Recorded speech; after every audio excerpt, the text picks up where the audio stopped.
Assalamualaikum warahmatullahi wabarakatuh. Perkenalkan, nama saya Luciana Puspitasari dari Prodi Ekonomi 4A.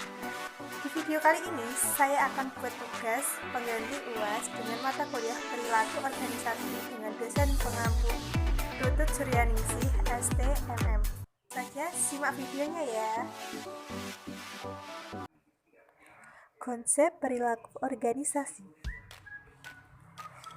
Ilmu perilaku organisasi yaitu ilmu tentang perilaku tiap individu dan kelompok, serta pengaruh individu dan kelompok terhadap organisasi, maupun perilaku interaksi antara individu dengan individu, individu dengan kelompok, serta kelompok dengan kelompok dalam organisasi demi kemanfaatan suatu organisasi. Teori perilaku berdasarkan teori birokrasi Max Weber. Yang pertama, spesialisasi. Yang kedua, hierarki.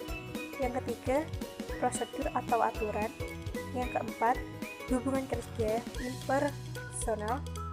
Dan yang terakhir, promosi dan penghasilan.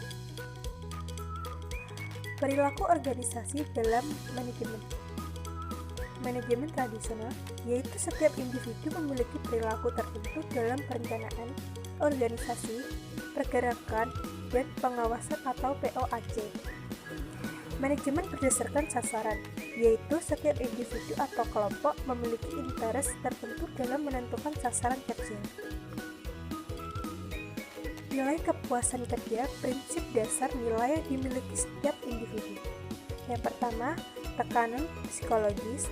Yang kedua, kepuasan kerja individu. Dan yang ketiga, motivasi individu. Perkembangan teori organisasi. Definisi organisasi. Organisasi adalah perubahan sikap, tingkah laku, serta kepribadian yang mendorong pengurus bersifat dewasa dalam menghadapi setiap tantangan.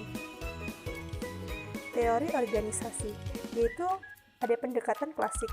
Konsep yang dikembangkan oleh Taylor ini bukanlah suatu pembahasan mengenai organisasi, tetapi lebih terfokus pada pengaturan kerja, terutama di tingkat pelaksana dan tujuan untuk memperoleh performasi kerja yang terbaik.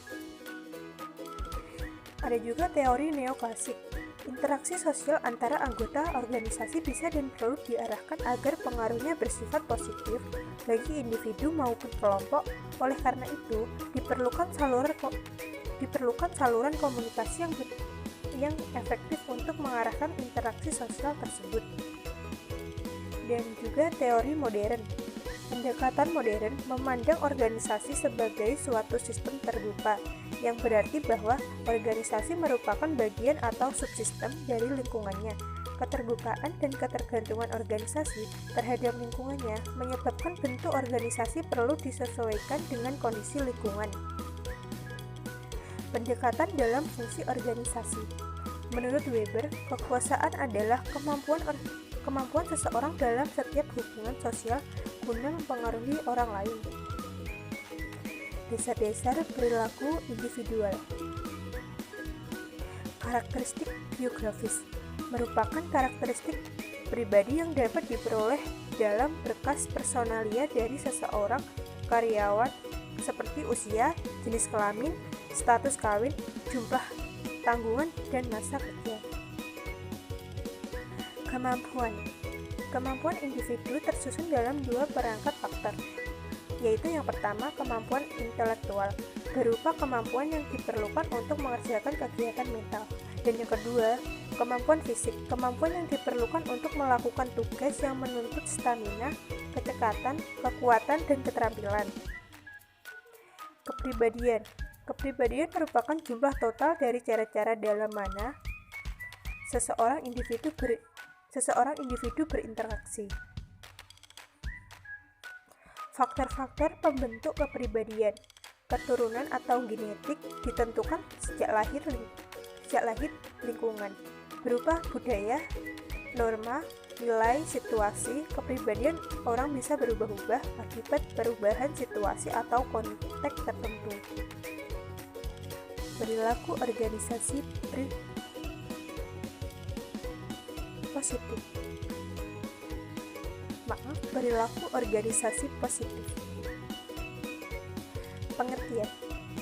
Istilah perilaku organisasi positif atau positif organizational behavior atau BOB berasal dari gerakan psikologi positif. Psikologi positif.